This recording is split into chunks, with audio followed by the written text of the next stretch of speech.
What up, what up? On today's episode of Milo&Rome, we have Lovie Franco.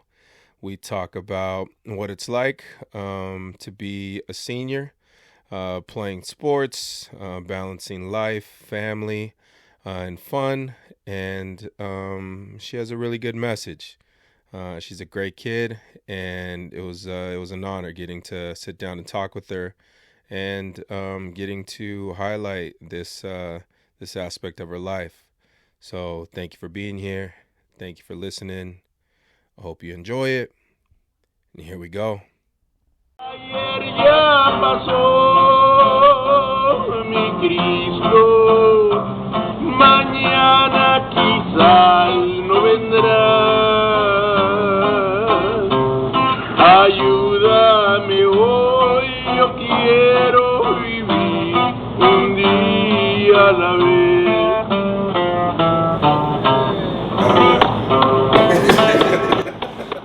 So, Lovey, yeah, introduce yourself. Yeah. And what you do.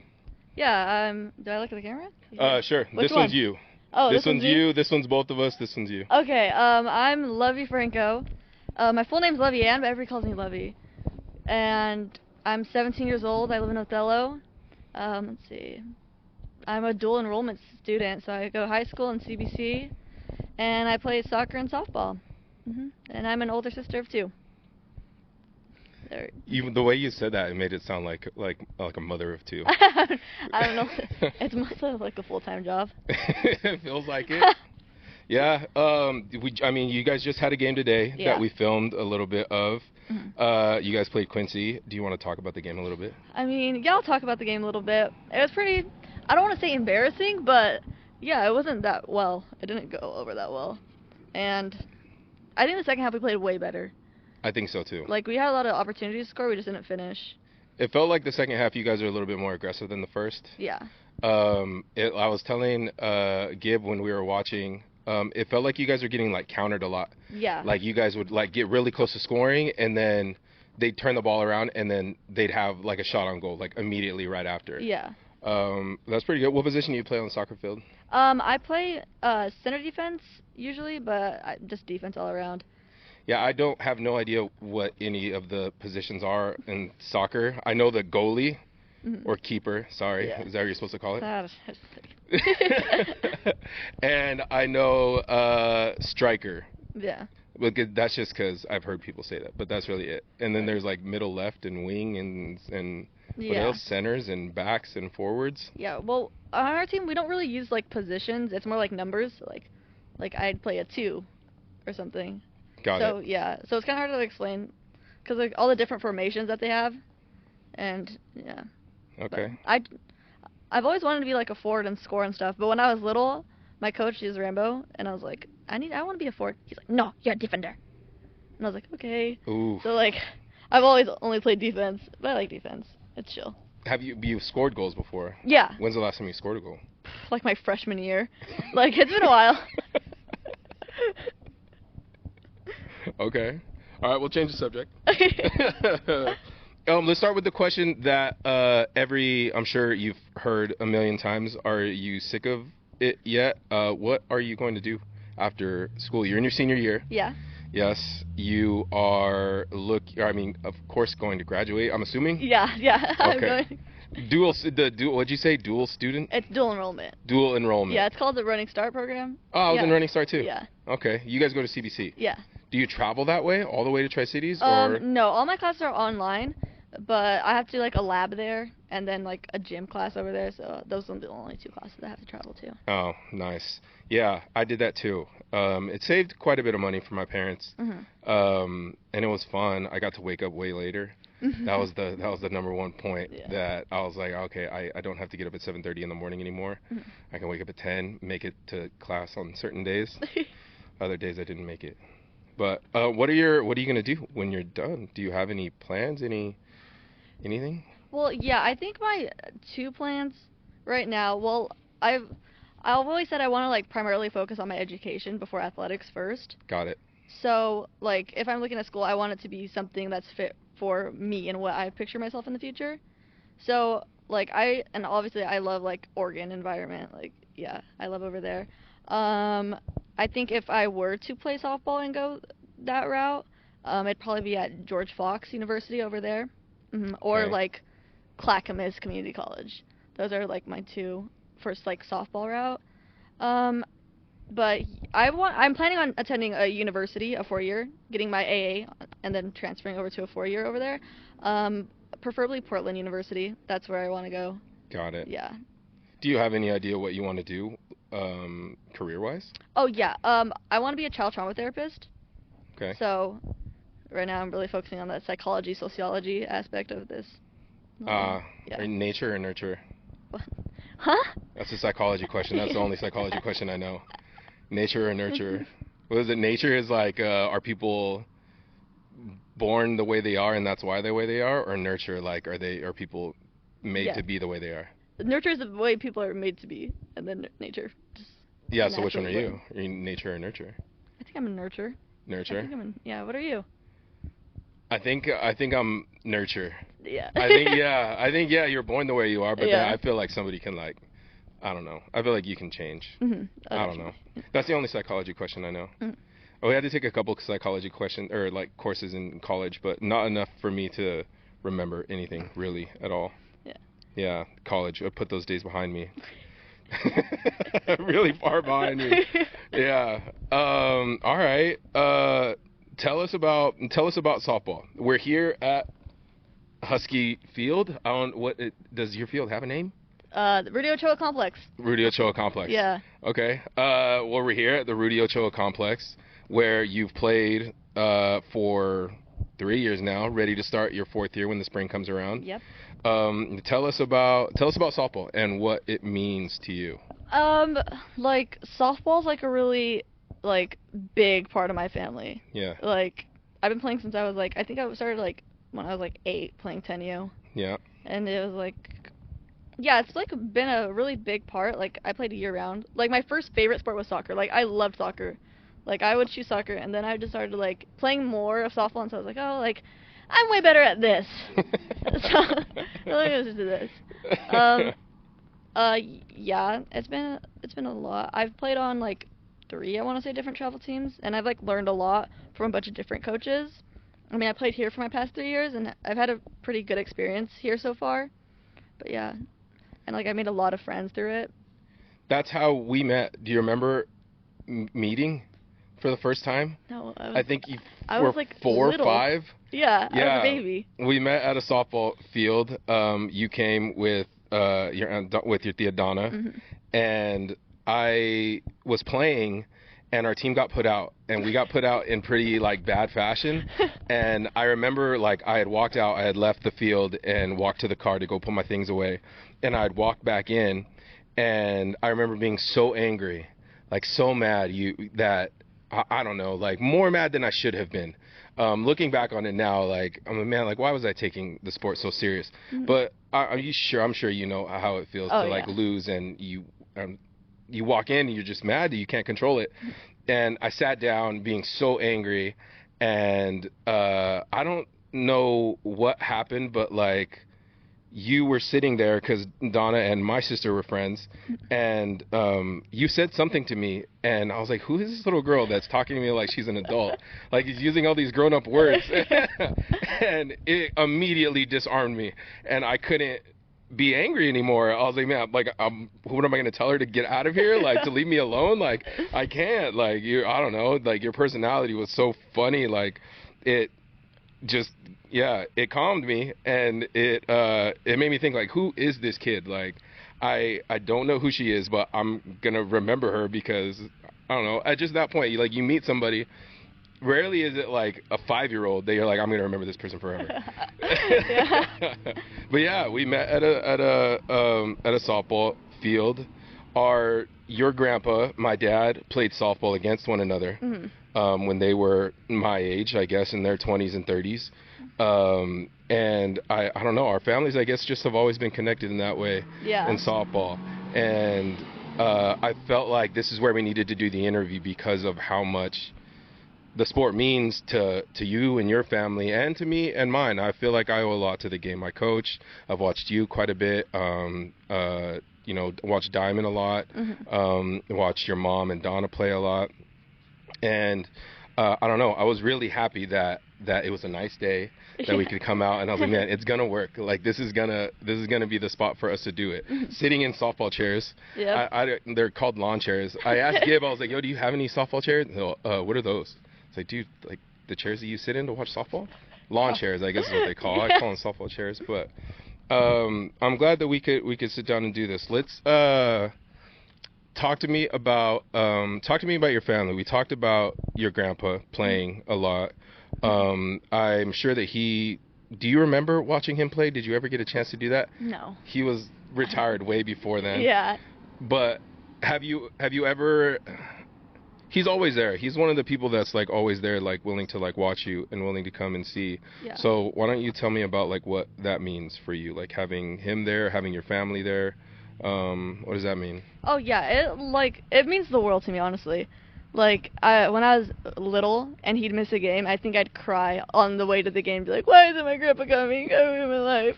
But yeah, it means a lot. Like even you know Robert Pernetta. Yeah. Like he's always the one to say like, "Oh, there's always a Franco watching." Like anywhere I go, like I'll be like across the country in like Oklahoma, and there's always someone there watching me. So it means a lot just to have that support. And like I grew up watching and coming all the way over here.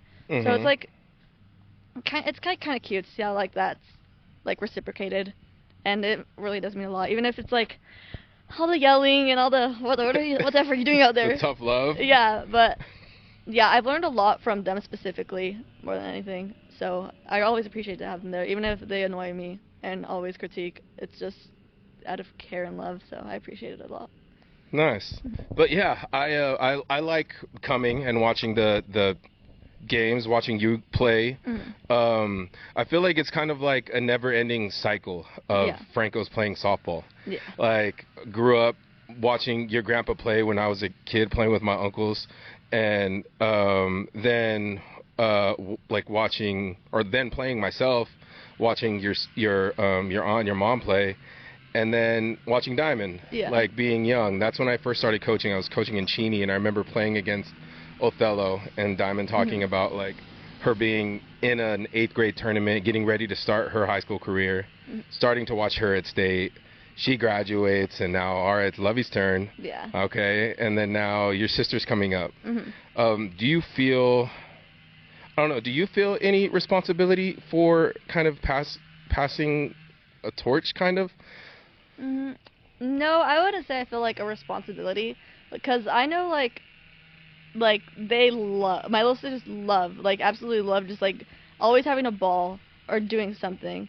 So I don't necessarily feel like it's a burden for me to like push it on them, because like they love it themselves. So I really don't feel like any responsibility for that. Okay.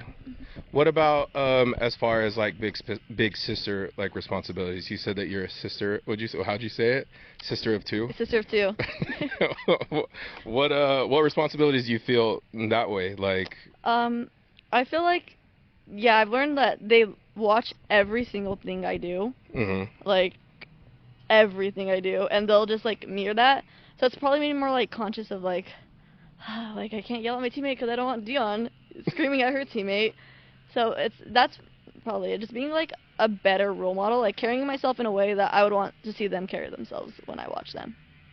When you do watch them, do you feel the same kind of like pride as you feel watching yourself, or do you feel like, I don't know, more nervous for them, or is there a difference between watching them and playing? Yeah, watching them, I get nervous. Like one time Dion's team went to like PKs, and I was like pacing back and forth, and I was like I do get really nervous. But like, yeah, I think I do get way more nervous for them than I do for myself. That's just because like I feel like you always want your like little siblings, like I want them to be better than me. So like I just want them to like have a good time and do well, so they continue to want to do it. I feel the same way. Yeah. When I'm watching somebody else, it's way more nerve-wracking than if I was in the moment. Like, I know that if something bad happens, if we lose in horrible fashion, like, that's happened to me before. I can, like, live with it. Yeah. But watching somebody else have to go through the emotions of, like, losing, that's a lot tougher. Oh, yeah. Yeah. Let's see. How about...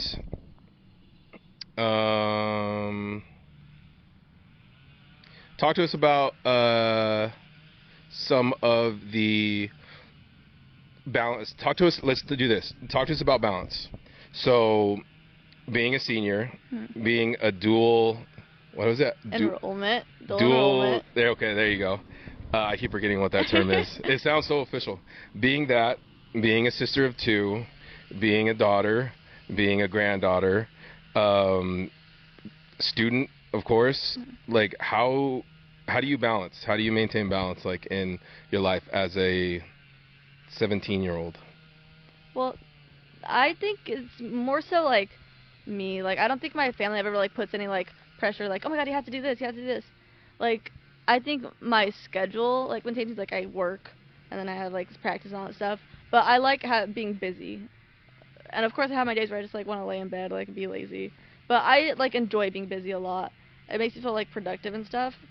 Sometimes like I think my like sophomore year, like it was awful. Like, my schedule was like totally crammed, and like I just had so much going on at once, and I get overwhelmed really easily.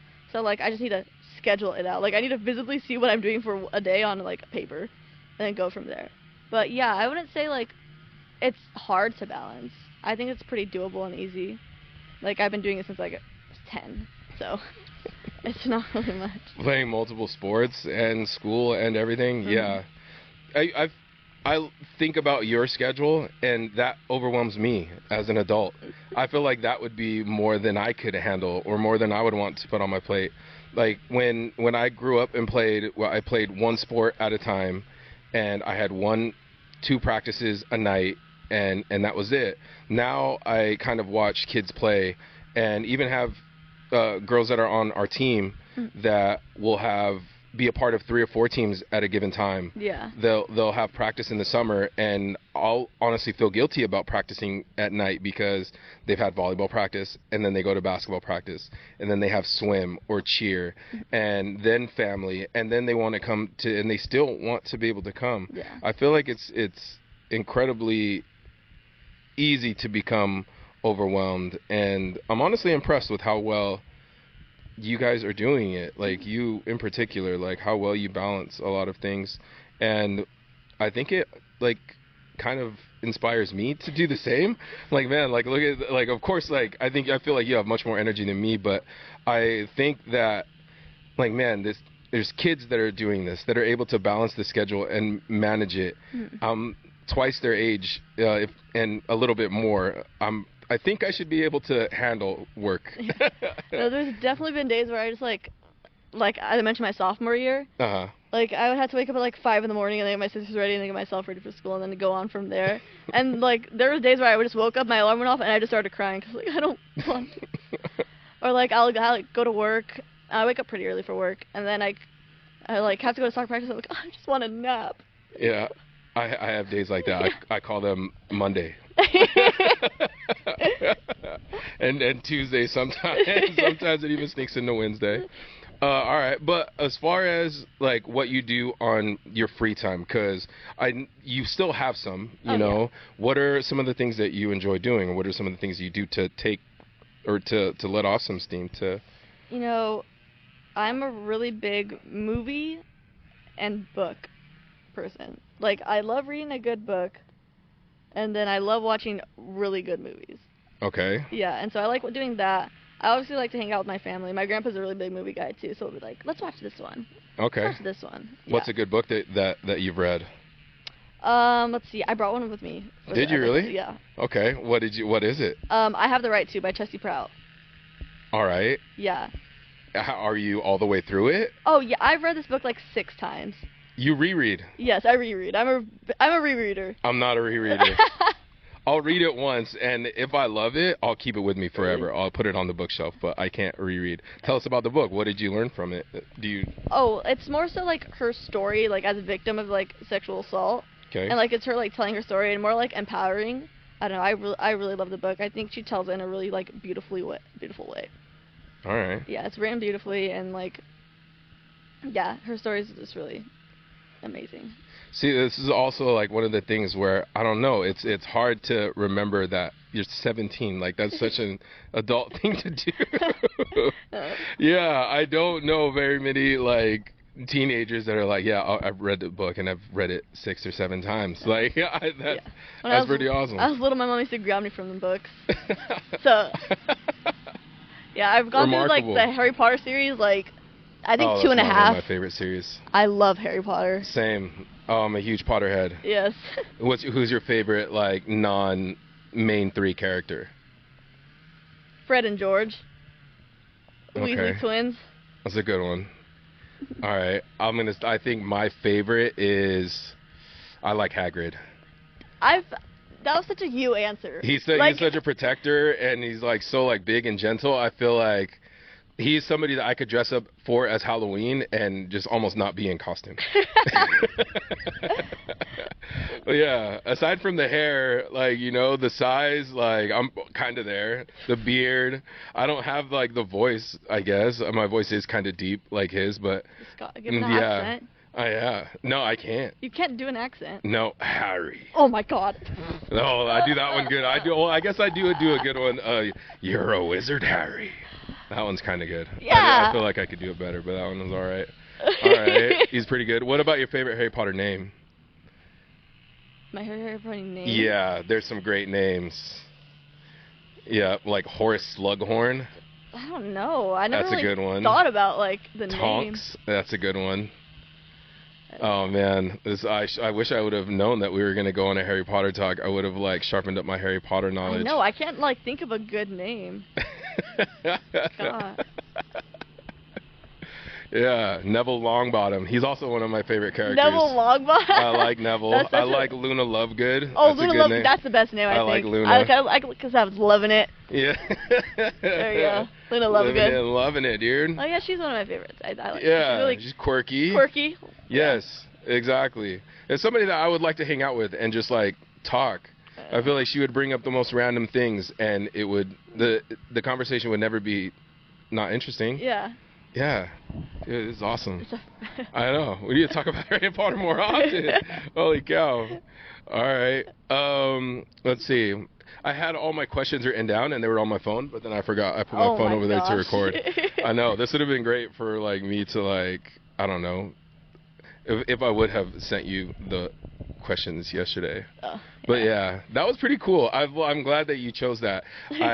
For everybody else listening, I gave Lovey the option yesterday. I was like, I can send you the questions, and you can kind of think about them, write them down, or you can just wing it. And with the quickest response ever, oh, I'm gonna wing it.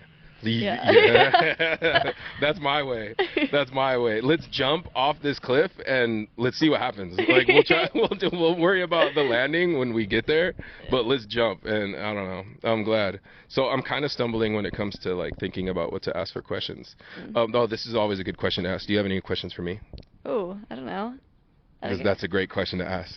Because then it throws the ball that way. Yeah. Then it makes you feel like you're unprepared when it's me. Yeah, completely. what? I'm not the interviewer. Yeah, it's supposed to be me. I'm trying to think of things, and I don't know. Harry Potter just got me off track, and now I'm just thinking about names and spells. Names and spells. Yeah.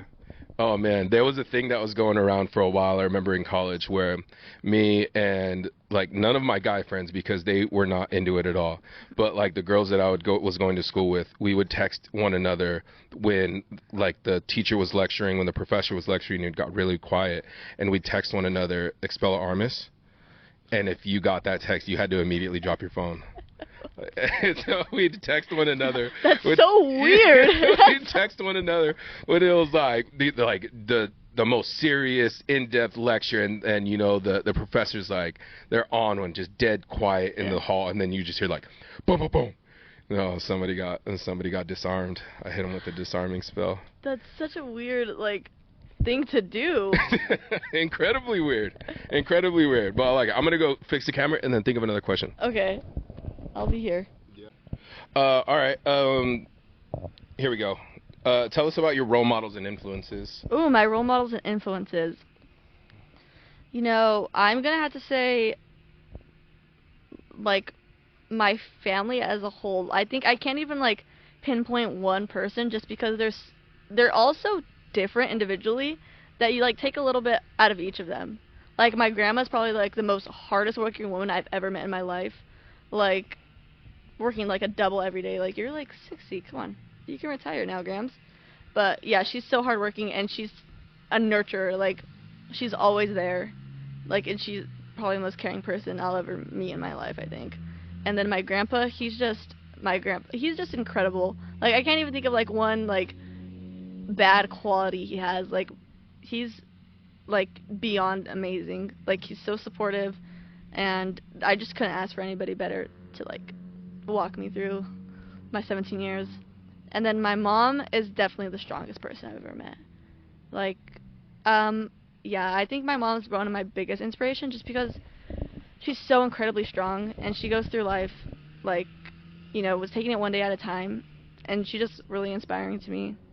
I know she always says, like, you're my inspiration, but I really admire her and her strength so much, and she's an incredible mom. Like, given everything she's been through, and she's still, like waking up every day and providing for us, and doing, like, the best she can with what she was given. It's just, like, amazing to see.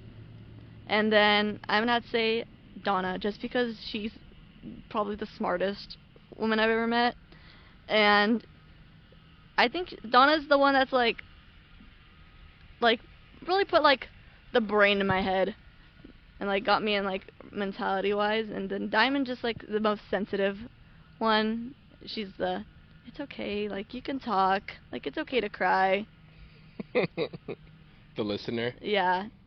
And then Gibby's, like I said about my mom, I think he's been through a lot, and it's kind of, like, inspiring. Like, when he talks to me and has, like, genuine conversations, it's like, well, like, you're a funny guy, but, like, you get deep into this stuff, Gib. Like, He feels deep. yeah. And he's very sensitive as well. So I think it's, like, I think I looked at him and be like, oh, like, look at this big old guy, and he's just such a, like, teddy bear. It's just, like, endearing to see. So I would say that's my biggest inspiration. I couldn't, like, think of, like, a celebrity or, like, someone to idolize more than my own family. I don't know of any celebrity or character that has any more character or is more interesting than some of the members of your family. Yeah. Yeah, it's amazing to come up here. It's, like, one of my favorite places to be. I tell people that this, like, Othello is, like, is my Mexico, in the way that, like old cowboys used to, like, go and rob a bank, or, like, rob a stagecoach, or do these, like, incredibly, like, dangerous, you know, daring, borderline illegal things, and then run away to, like, Mexico to be safe and to, like, to have a getaway. And I feel like everybody needs a Mexico in some way, and this is mine. You know, I have plenty of things going on at home, and I have family and friends, but of course, like, I do get overwhelmed, and there are times where I just need to escape. And coming here is one of my favorite things to do, to be able to be myself and unapologetically, and to be able to, like, talk wild and crazy and use language that I don't normally use. And then also, like, just kind of get my mind off of things, because 90% of the time that I'm coming up here, somebody's playing something. Yeah. There's a game going on, or there's practice, or there's a party, or, like, something's happening to where I can just go and have fun. I don't have to worry about everything that's going on. I get to come and watch you a lot of the times play, and I feel like that's something that I'm very thankful for. One of the really big things that I need in my life to kind of relax and reset myself when things get crazy. And so I thank you, of course, for being one of those people that I can come and watch and have fun with and talk to. So yeah. Let's see. How about shout outs? Is there anybody that you would like to shout out personally? Ooh. Or any places, businesses, things that you would like to shout out? Let's see. Well, my coach Kiros wanted a shout out, so shout out to Victor Kiros. He's a great guy. Yeah, he's just a stand-up guy, chill, funny dude, and he loves what he does. He loves teaching. He loves being a coach. I can tell. Like, he just got done with our game today, and now he's going to coach my little sister's game. Yeah. Yeah. So he's a really good guy. Obviously my family. I think I shouted at them out enough. I don't know. I can't think of anything else. All right. So for this last segment, you get to say whatever it is that you'd like to say. If there's a message that you'd like to kind of give to the world or to everybody that's listening, if there's something that you'd like to get off your chest, or if you would like to kind of give some advice to people who are listening, then it's kind of your choice. Huh. Whatever it is that you'd like to do. That's interesting. Yeah, I've had a couple. One of my cousins kind of gave thanks to the people that who set him up. Zeke gave kind of like a more personal, like kind of self-help message for people who are listening. So those are just a couple things to kind of give you an idea. But you being Lovey and incredibly Lovey in that way, I feel like I don't need to give you direction. Like, you just go ahead and ramble off whatever it is that you'd like to say. Yeah. Let's see. I could start off by adding on to some stuff Go for that I it. cut myself off.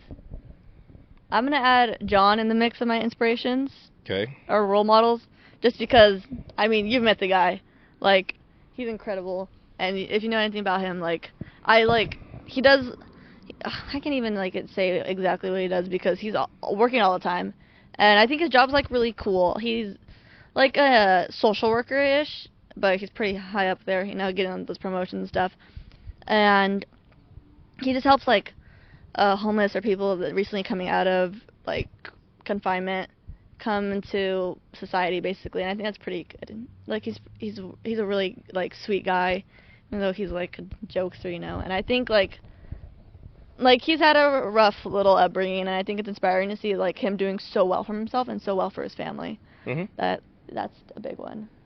And obviously my sisters. I always say like my sisters are like my rock, my inspiration, because I just look at them and I'm like, oh, like I have to keep going because for them, like they look at me. So I think that's like a big thing for me. Like even if like I had my fair share of like mental struggles already at 17 years old. So like I've learned a lot, like mentally wise, whether it be from like softball or just from like going into therapy. It's like been helpful a lot, and I like look at my sisters and like that's what I'm reminded of. Like, hey, like it took you this much to get here. Like, look at them. Yeah.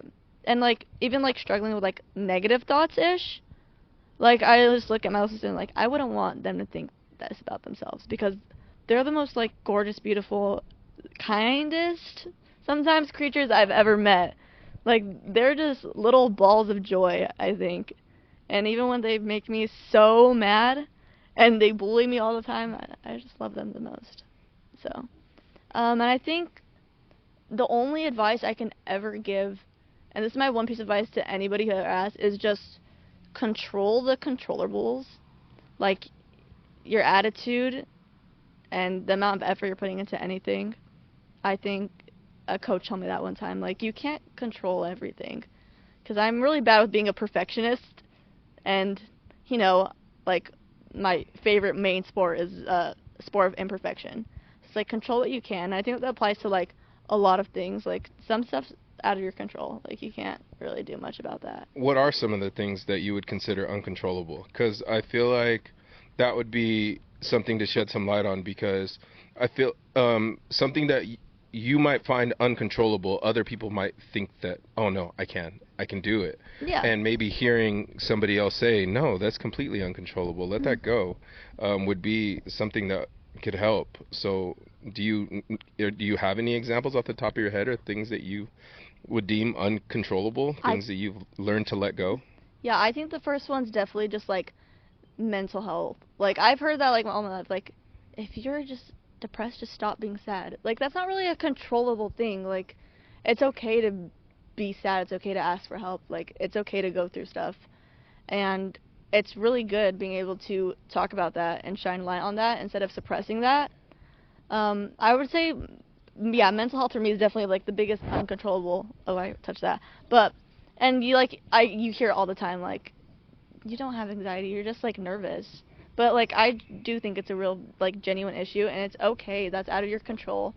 But like you can get help. Like it's gonna be okay. That's a big one that I needed to learn. That Yeah. feelings, Mhm. feelings aren't necessarily something that you can control. Mhm. Maybe every once in a while you can kind of get yourself and work yourself out of a bad mood. Oh yeah. But the way that you feel about something or the way something makes you feel isn't, yeah, necessarily something that you can. Mhm. That and letting that go. It's a really great way to say that, Mhm.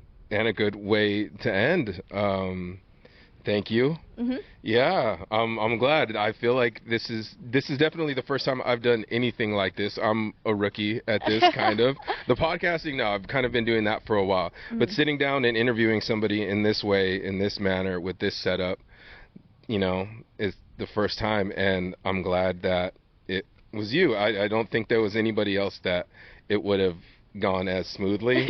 It was going to be you. I feel like our relationship started on a softball field, and I feel like this kind of cements that in place. And yeah, thank you, softball. Thank you, Lovey, and good luck with your year. Have fun.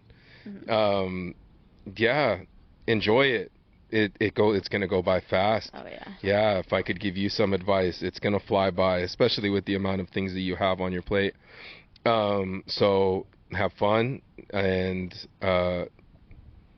try things. And I don't know that this is the best thing to tell a 17-year-old, but like risk is always something that I feel like needs to be there, and not necessarily every risk needs to be taken.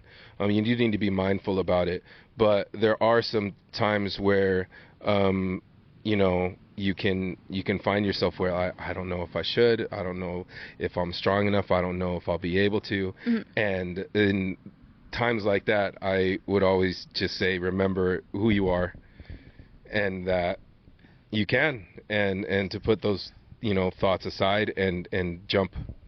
Yeah. Mhm. So good luck, and love you, kid. Thank you, Lucas. Love you more. Yeah. All right. We'll close it.